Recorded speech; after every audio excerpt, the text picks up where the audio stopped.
Mesdames et messieurs, bonjour et soyez les bienvenus dans cette nouvelle édition de votre journal de 15 heures dont elles sont les principaux faits. Le ministre de l'Éducation nationale et de la formation professionnelle, Moustapha Mohamed Mahmoud, a reçu la visite du directeur général de l'ALESCO.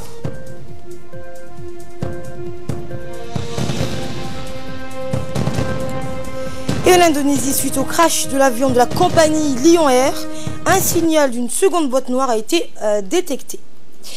Bonjour et merci de nous accueillir chez vous. Le ministre de l'Éducation nationale et de la formation professionnelle, Moustapha Mohamed Mahmoud, a reçu la visite du directeur général de l'ALESCO, Dr Saoud Hilal Al-Harbi.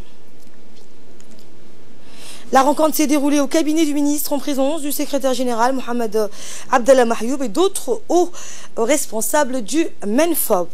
Au cours de leurs échanges, le ministre et sa note de marque ont évoqué le projet de transformation de l'école djiboutienne, l'occasion pour le ministre de brosser à grands traits ses ambitions pour relever les défis de la qualité de l'enseignement et de la formation, ainsi que les stratégies qu'il entend mettre en œuvre pour y parvenir. Et bien, l'occasion aussi d'évoquer les objectifs de renforcement de l'enseignement bilingue au sein des établissements scolaires. Et comme indiqué précédemment, le ministre des Affaires musulmanes, de la Culture et des Biens Warf, Mohamed Hassan Baleh, a reçu ce matin aussi le directeur général de l'Organisation arabe pour l'éducation, la culture et les sciences, le docteur Saoud Hilal Al-Harbi. Le ministre s'est réjoui de cette visite qui contribuera à renforcer une coopération riche et variée avec l'institution pan-arabique. Il a exprimé ses félicitations au directeur général de l'ALESCO pour sa nomination à la tête de cette organisation. Il a émis le souhait de promouvoir l'échange en matière de culture et la mise en œuvre des programmes conjoints visant à renforcer le lien culturel et artistique. De son côté, le directeur général de l'ALESCO a fait un tour d'horizon des nouvelles orientations et programmes d'action de la dite institution pour le rayonnement de la culture arabo-islamique. Restons dans ce domaine de l'enseignement et de la culture où l'on constate qu'à Djibouti, beaucoup de jeunes diplômés s'investissent dans la création d'établissements privés d'enseignement. Ils ne se contentent plus de prodiguer des cours de base ou des cours moyens pour des lycées ou les collèges, mais des cours d'appui pour ceux et celles qui veulent aller plus loin. Voici un magazine de la rédaction.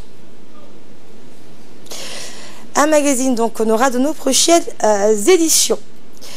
Également dans l'actualité, une réunion de travail donc visant à valider le programme d'appui à Djibouti du Fonds international de développement agricole FIDA pour la période allant de 2019 à 2024. C'est tenu aujourd'hui au Sheraton Hotel.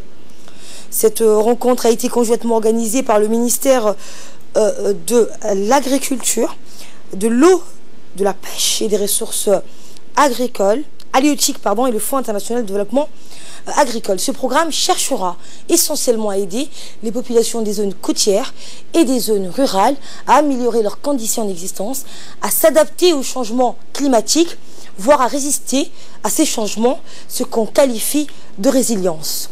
Cette rencontre a vu la participation, outre du ministre Mohamed Ahmed Awali, du directeur du Fonds international du développement agricole, de la représentante du PAM, et le secrétaire général du ministère de l'Agriculture, de l'eau, de la pêche et des ressources halieutiques. Ce programme va donc aider les populations concernées à accéder aux ressources alimentaires de base.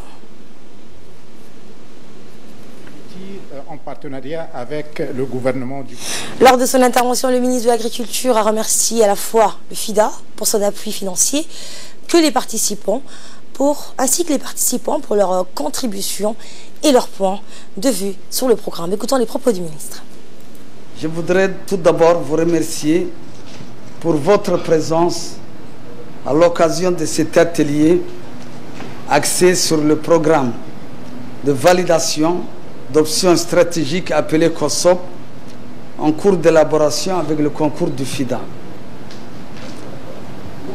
Ce programme se structure autour de deux objectifs.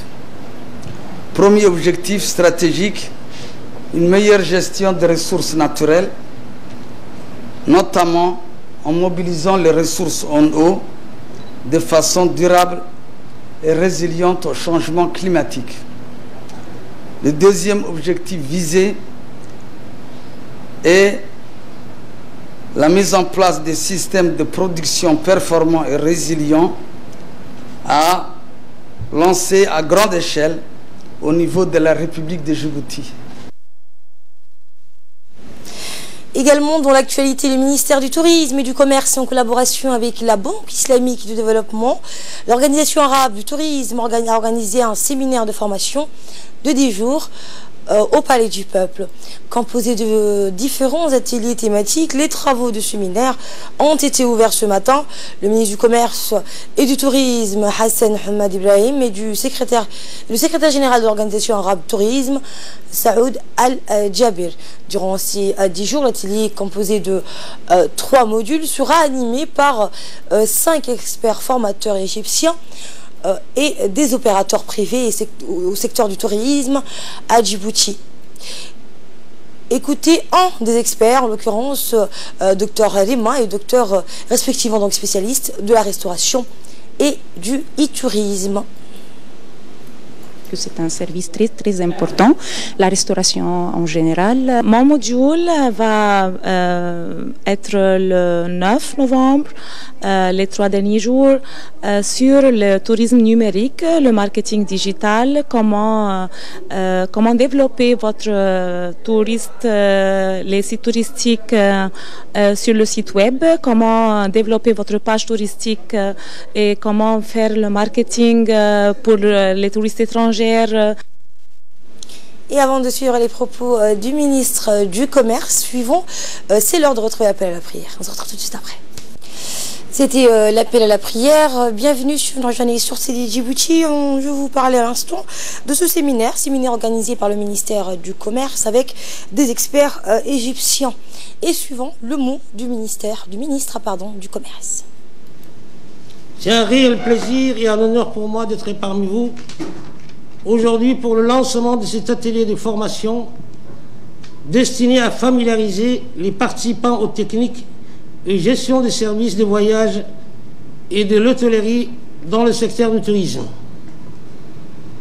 Au nom du gouvernement djiboutien et à mon nom personnel, il m'échoit tout d'abord de remercier avec honneur la Banque islamique de développement et l'Organisation arabe du tourisme qui ont permis, en partenariat avec mon département, la tenue de cette session de formation. Il me revient aussi de souhaiter la bienvenue en République de Djibouti aux 5 experts formateurs égyptiens qui ont bien voulu encadrer cette session de formation au profit de nos opérateurs privés et de nos institutions publiques intervenant au quotidien dans le secteur du tourisme. Un mot en sport à présent. La fédération djiboutienne du Dakaitou a clôturé hier à Assaïla un stage de formation qui a duré 3 jours et qui a réuni 2 participants venus de l'étranger. Le ministre de l'Équipement et des Transports, Mohamed Abdelrader, a participé à la cérémonie de clôture en présence du maître fondateur du Dakaitou, le Aïta Mohamed, du sultan de Gobaad, Habiboko, de l'inspecteur général du département de la jeunesse et des sports, Moussa Ali, du directeur des CDC par intérim, Ahmed Ali, plusieurs hautes personnalités de la région ainsi que des participants venus de la France et du Sénégal. Les Djiboutiens n'ont pas été en reste puisque plus de 200 jeunes ont fait le déplacement afin de prendre part à la cérémonie et offrir au public venu nombreux un spectacle de combat. Eh bien, la cérémonie s'est donc clôturée par la remise des attestations aux participants, mais des cadeaux offerts au fondateur donc, de cette discipline. Le fondateur a dans son intervention exprimé satisfaction quant au déroulement du stage grâce à l'implication de tous et a tenu à adresser en premier ses vifs remerciements au chef de l'État Ismaël Margueli pour la signature du décret instituant la discipline comme sport national, puis le Premier ministre, le ministre des Équipements et des Transports et le secrétaire d'État à la jeunesse et au sport pour leur soutien constant au développement de cette discipline. Également dans l'actualité, Et quant au ministre, pardonnez-moi, il a félicité le ministre de l'Équipement et des Transports. Il a félicité au nom du secrétaire d'État à la jeunesse et au sport et en son nom personnel que le fondateur et la fédération pour l'organisation d'un stage aussi important. Il a par ailleurs assuré le fondateur et président donc de la discipline son soutien indéfectible. Dans le reste de l'actualité, après la clôture du stage international de Dakaitou, le place à une remise de matériel didactique et ludique au bénéfice du centre de développement communautaire et ludique au bénéfice donc du centre de développement communautaire AAL. En présence toujours donc du ministre de l'Équipement et des Transports. Les matériels donc étaient composés de tables de tennis avec filet. Avec filet, des bébés-foot, des ballons et des vidéos à projecteur. Le secrétariat d'État à la jeunesse et au sport s'est toujours évertué à doter les centres de développement communautaire des équipements adéquats pour favoriser donc l'épanouissement de la jeunesse. Et de là, nous passons à ce qui domine l'actualité hors de nos frontières avec Fardos Hussein qui m'a rejoint sur ce plateau. Bonjour à vous. Bonjour Asma. Et on commence avec ce référendum en Nouvelle-Calédonie. En effet, Asma, donc la Nouvelle-Calédonie se prononce aujourd'hui sur son indépendance. Les électeurs doivent répondre à cette question. Voulez-vous que la Nouvelle-Calédonie accède à la pleine souveraineté et devienne indépendante? Tout porte à croire que les indépendantistes subiront un nouvel échec 20 ans après les accords de Matignon, étant donné que le vote est organisé par l'administration coloniale. D'ailleurs, le scrutin est boycotté par la grande majorité des Kanakés, le peuple autochtone de l'archipel. Eh bien, les bureaux de vote ont ouvert ce matin, très tôt, en Nouvelle-Calédonie, donc pour l'autodétermination des quelques 175 000 électeurs qui ont été appelés aux urnes avec un taux de 41,81% de participation pour ce scrutin à midi. Donc là, est largement donc supérieur à celui enregistré en 2004, Asma.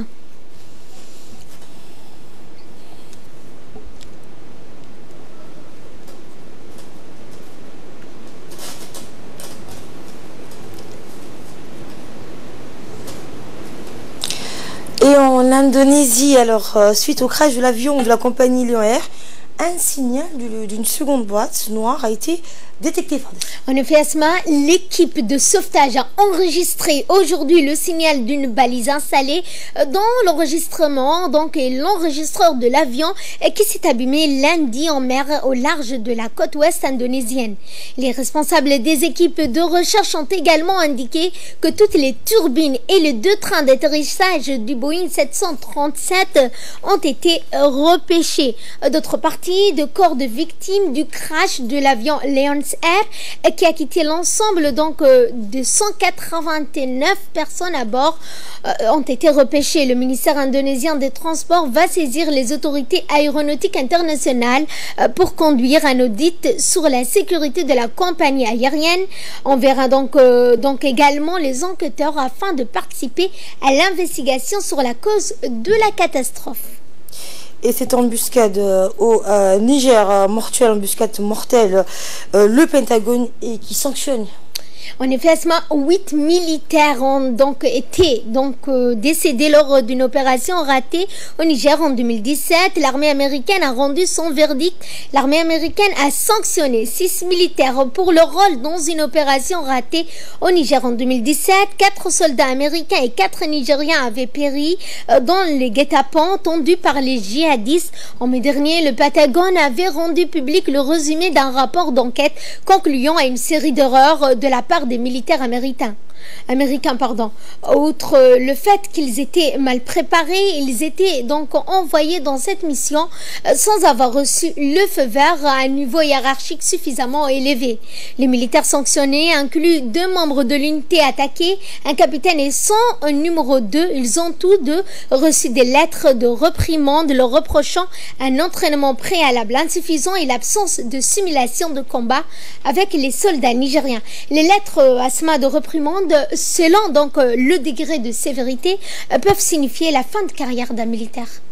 Et aux États-Unis, le département américain de la Défense a sanctionné 6 militaires américains pour leur rôle dans une opération ratée au Niger en 2017 et qui avait entraîné la mort donc, de 4 soldats américains et 4 autres Nigériens. En effet, Asma, donc c'est la question dont nous venons donc de répondre et nous restons toujours aux États-Unis où le président Donald Trump a averti les Américains qu'une victoire démocrate aux élections législatives de mi-mandat, dont le résultat seront connus mardi prochain, précipiterait l'avènement du socialisme selon lui les États-Unis et l'arrivée de hordes de criminels venus d'Amérique centrale.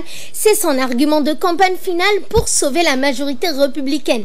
À chaque étape, le milliardaire républicain vante les excellences des chiffres de l'emploi et les baisses d'impôts adoptées en décembre 2017 avant de se lancer dans une description apocalyptique de la politique migratoire de ses adversaires. Et une partie des électeurs américains ont commencé donc à voter. Bonjour, merci Fardous Hussein pour ces précisions. Merci à vous également de nous avoir suivis. Bon après-midi à toutes et à tous.